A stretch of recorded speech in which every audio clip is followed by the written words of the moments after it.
Hi guys, Grand Rising. I'm coming with another healing message. Today I wanted to talk about abandonment and fear. Um, a lot of us, including myself, suffer from abandonment issues that stem from our childhood or whenever we experience that traumatic situation in our lives. For me, for legal purposes, we're going to call my experience um, a pilgrimage. Like my father, he went on a pilgrimage for like 25 years. And before that, he was going on different pilgrimages, if that's even a word, for like stunts of like every 2 to 3 years. So I think that's where my abandonment issues started from or stemmed from. And for me, it was like growing up with the ideology of like Medea, I'm gonna get you before you get me. For example, like working at a job or something like that. If you have the inclination or any type of feeling that you're about to get fired, I'd be like, fuck this job. I'm out of here. I quit.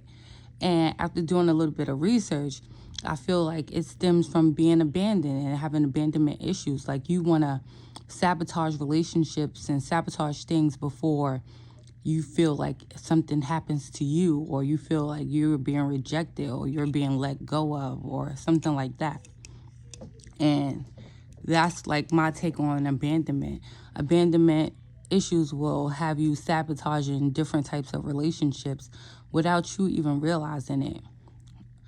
And another thing that I wanted to talk about was like fear. I was afraid of many different things for many years. Like I didn't even know I was afraid. Like I'll be like, I'm not afraid. Like I'm gonna just do whatever. I'm gonna jump right in, and I'm not afraid. But deep down inside, I was afraid of many different things. For example, I'm gonna give you an example. When I was like, let's say 10 or something, or younger than that, my father used to give me lessons of driving. I used to sit on his lap and I used to drive, and I was hyped. I was like, yes, I'm a driver. And then like around 15, when I finally got a chance to like do it legitimately, I was thirsty. I was like, yes, I'm driving. I got my license like around 16. I remember calling my mother like, can you come to the DMV so I could take my permit so I can get my license? And I was a driver. And around 16, 17, and 18, I used to be flying up and down Harlem. Like, you couldn't tell me nothing. Like, I was in my cousin's car and her little hoopty. That wasn't a hoopty at the time. That was our baby. And I used to be flying up and down the road. And it wasn't until, like, I was pregnant with my son, fast forward to, like, my 20s. Like, I was probably, like, 24 or something like that. 25, pregnant with my son.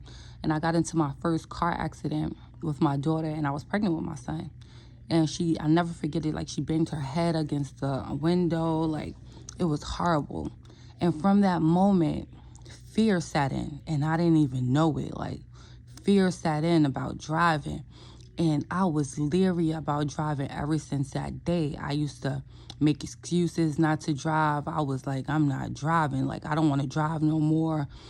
Like, but it came subtly. Like it didn't come in like, oh, I'm afraid to drive it because such and such happened and I'm not doing it anymore. It was just subtle gestures like, oh no, I'm not gonna, waste my time getting another car, or I'm not gonna drive here, or I'll have somebody else drive me, until fast forward years later that I would just get nervous and hyperventilate. Like every time I had to drive, it was just like, OMG, like I don't want to drive. And I would just use it as a crutch. I would have other people drive. I wouldn't drive. It was just like, I'll be using excuses like, oh, I've been drinking, I can't drive or whatever. Long behold, like, I didn't realize it until like last summer that it was a fear of mine. And it's actually watching the movie The Harder They Fall. It was a scene where he came out the bar, I forgot what you call that, but he came out the bar area where he was about to kill the guy, and he pulled a gun out on him, and the guy, like, his whole face got shook, and fear set him, and he was just like, oh no, don't you do that, like, you're gonna just make it bad for you on the other side. And that's when it hit me, like, fear, like. And then this summer,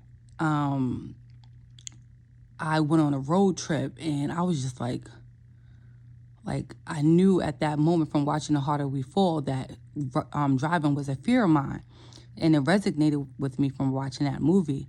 So I was just like, fuck it, I'm just gonna go on this road trip. I'm not gonna let fear, like, conquer me. I'm gonna conquer my fear. And that's why I chose to go on a road trip, and I drove with my sister, God rest her soul. And I took her on a cross-country trip, and we drove everywhere. And that's how I got over my fear.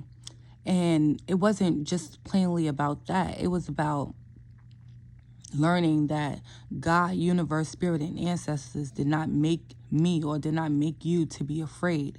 Like, we are born fearless. As a baby, you already know babies don't have no fear. They're going to go run into the street. They're going to go touch hot liquids. They're going to do whatever because they were born not afraid. And as adults, we go through so many things in our childhood and throughout life that sets fear in. And we were not born to be afraid. Like, you don't have to be afraid of anything. It's already written. Like, what's going to happen is going to happen. Like, you cannot let fear set in, because fear will block you from your blessings. Fear will block you from your knowledge. Fear will block you from everything, from experiencing the greatness of life. Like, fear will hold you captive. Fear will not let you reach your greatest potential. And you just can't let fear keep you from doing your best. Like, you can feel the feelings of fear, but you got to do it anyway. And that's what I've been doing, like, recently, like, feeling the feelings of fear, but just doing it anyway. And you have to live your life that way, because God, universe, spirit, and ancestors did not make you to be afraid. And another example, people are probably going to have something to say about it, but it's just my personal opinion. And just my personal opinion, period. Like, the whole pandemic, it brought up a lot of concerns within the Christian church and the Baptist church, because they are supposed to be high believers and, not having fear.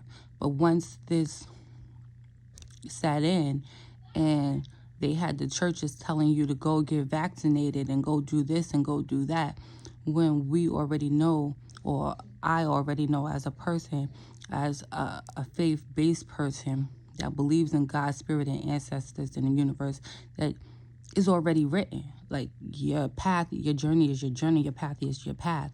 Can't nothing stop what's already written. So for you to think that going to be having injections or whatever is going to stop you from X, Y, and Z is to each his own. But we are raised to not have fear. Like, we are raised to not have fear, but we supposed to not have fear. And that was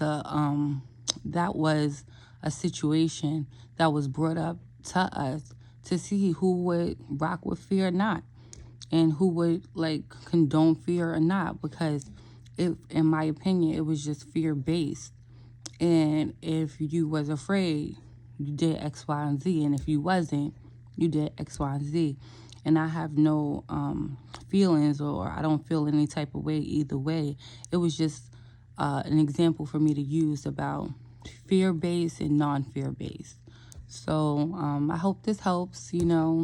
I'll be back next Thursday with another message. And you guys have a wonderful, beautiful day.